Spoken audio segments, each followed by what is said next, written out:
राजा विक्रम ने बैताल की लाश को अपने कंधे पर लटकाया और हवा पेड़ों की चोटियों से कराह उठी। पिशाच की आंखें अपनी सामान्य अप्राकृतिक चमक के साथ खुल गईं।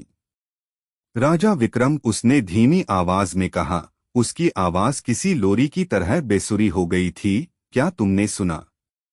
विक्रम ने भौहें सिकोड़ी। पेड़ों की सरसराहट के बीच एक आवाज बमुश्किल सुनाई देने वाली रात में उठी एक महिला की आवाज एक शोकपूर्ण धुन गुनगुना रही थी।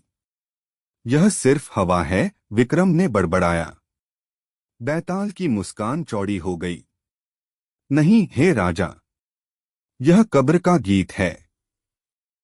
मैं तुम्हें एक कहानी सुनाता हूँ।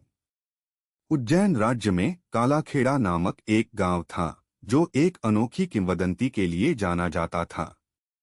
हर साल अमावस्या की रात को पुराने कब्रिस्तान से एक गीत उठता था, एक भयावह लोरी जिसे कोई भी नहीं पहचान सकता था। गांव वालों ने कहा कि यह मीरा की आवाज थी, एक दुल्हन जो अपनी शादी की रात मर गई थी। शादी के हिंसक हो जाने के बाद उसके शरीर को जल्दबाजी में दफना दिया गया था। लालच में उसके पति ने दहेज के लिए उसका गला घोंट दिया था। वे कहते हैं कि उसने उसे अपने घर के फर्श के नीचे दफना दिया और जंगल में गायब हो गया।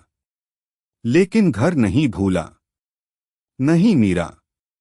कई सालों बाद जतन नाम के एक रईस ने खंडहर हो चुके घर को खरीदा, जो इसके खूनी अतीत से अनजान था।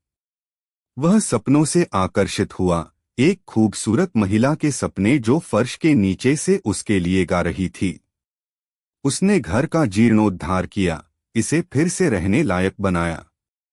वहां अपनी पहली रात को उसने उसे सुना।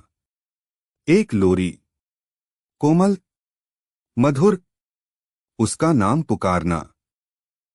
वह आवाज का पीछा करते हुए तहखाने में गया, जहां धरती सड़न और नमी की गंध से भरी हुई थी। वहां फर्श के नीचे उसने उसे देखा, गंदगी और कीड़ों से बना चेहरा, लेकिन होंठ अभी भी हिल रहे थे।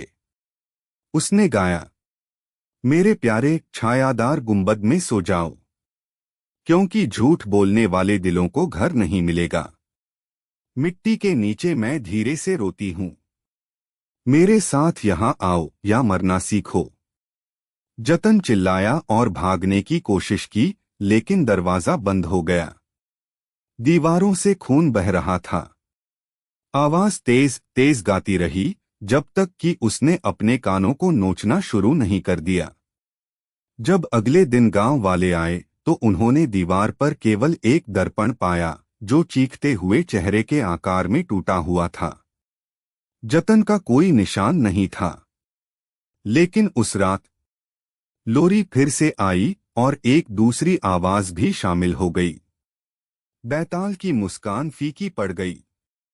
देखा राजा विक्रम, हर साल कोई न कोई गीत गाता है, हर उस आत्मा के लिए जो अपने दुख से पीड़ित है।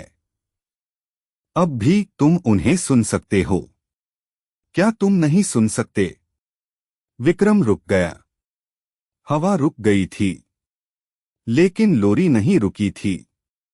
यह तेज होती गई, और अब दो आवाजें थीं, नहीं तीन। बैताल फुसफुसाया, मुझे बताओ, हे बुद्धिमान राजा, तुम्हारी आवाज उनकी आवाज से कितने छंदों में मिलती है?